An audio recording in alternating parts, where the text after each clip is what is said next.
Selamat siang Bapak dan Ibu sekalian. Kami dari kelompok 3 akan mempresentasikan mengenai hasil penelitian kami, yaitu mengenai perubahan ragam lisan bahasa Indonesia di kalangan remaja dalam era media sosial TikTok. Presentasi kali ini akan dibagi menjadi 4 bagian.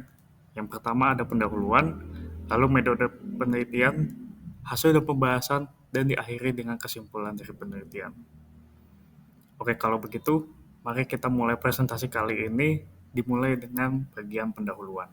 Pendahuluan dari artikel IMEH ini yaitu perkembangan teknologi komunikasi telah mengubah cara masyarakat berinteraksi dan berbahasa, khususnya di kalangan remaja.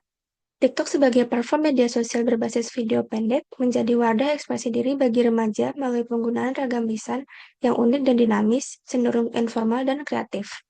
Platform ini memberi ruang bagi remaja untuk berkreasi dan berbahasa secara audiovisual melalui pemilihan kata intonasi, lafal, ritme, dan ekspresi vokal yang membentuk identitas linguistik baru. Kajian ini penting karena bahasa merupakan cerminan identitas sosial dan budaya generasi Z sebagai digital native. TikTok memiliki 108 juta pengguna berusia 18 tahun ke atas di Indonesia, menjadikannya ruang sosiolinguistik penting untuk memahami pengaruh teknologi terhadap praktisi berbahasa generasi muda.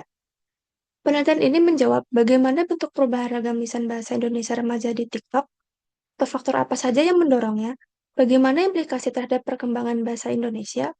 Tujuannya adalah mengidentifikasikan karakteristik ragam lisan remaja pengguna TikTok, menganalisis faktor penyebabnya, serta mengevaluasi dampaknya terhadap keberlanjutan bahasa Indonesia baku sebagai referensi bagi pendidik, praktisi bahasa, dan pembuat kebijakan. Penelitian. Pada penelitian kali ini, kami menggunakan metode deskriptif kualitatif untuk mendeskripsikan karakteristik perubahan ragam lisan bahasa Indonesia di kalangan remaja, khususnya pada penelitian ini adalah di platform media sosial TikTok.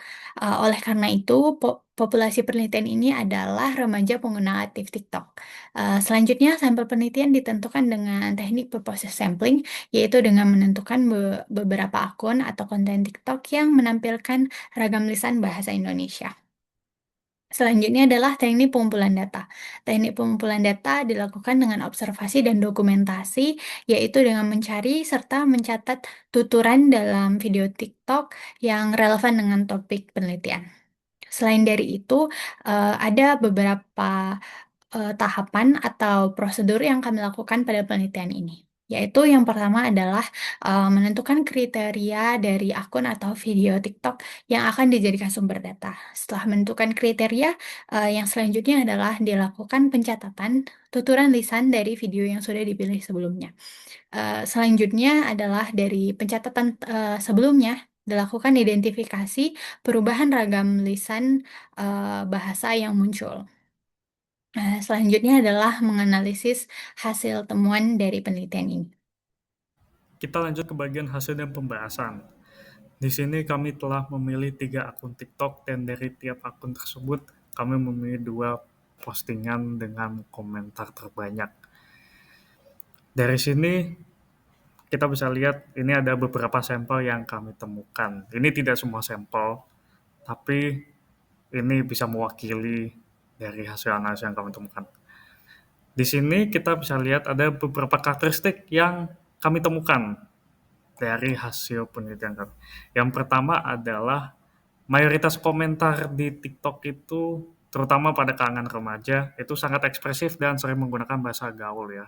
Bisa kita lihat di sini banyak sekali penggunaan emoji yang berulang-ulang yang berlebihan dan juga penulisan kata yang dilebih-lebihkan seperti please, awet, dan aja. Lalu yang kedua adalah di bagian struktur kalimat. Mayoritas struktur kalimat di sini bisa terlihat bahwa strukturnya tidak teratur ya. Kami hanya menemukan beberapa sampel saja yang menggunakan struktur kalimat yang teratur. Itu pun terdapat pada kalimat yang panjang di sini. Lalu yang ketiga adalah ada beberapa komentar yang menggunakan gabungan bahasa Indonesia dan bahasa Inggris.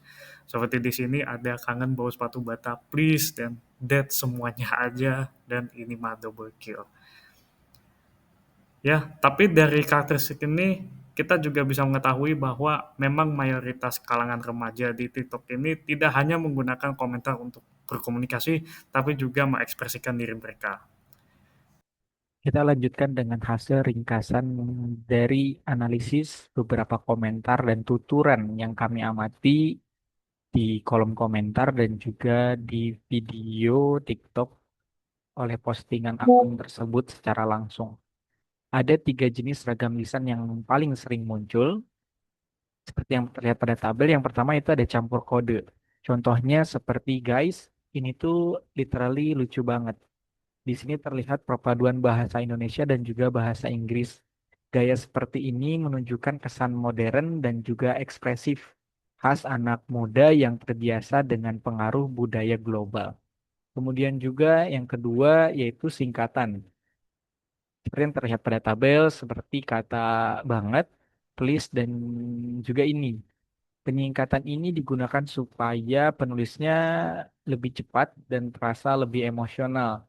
Jenis bahasa ini juga menunjukkan keakraban dan spontanitas antar pengguna. Kemudian yang terakhir yaitu ada pelepasan struktur kalimat. Seperti pada kalimat gak kuat lihat beginian. Biasanya unsur subjek atau predikat dihilangkan karena pengguna lebih fokus menyampaikan reaksi secara cepat.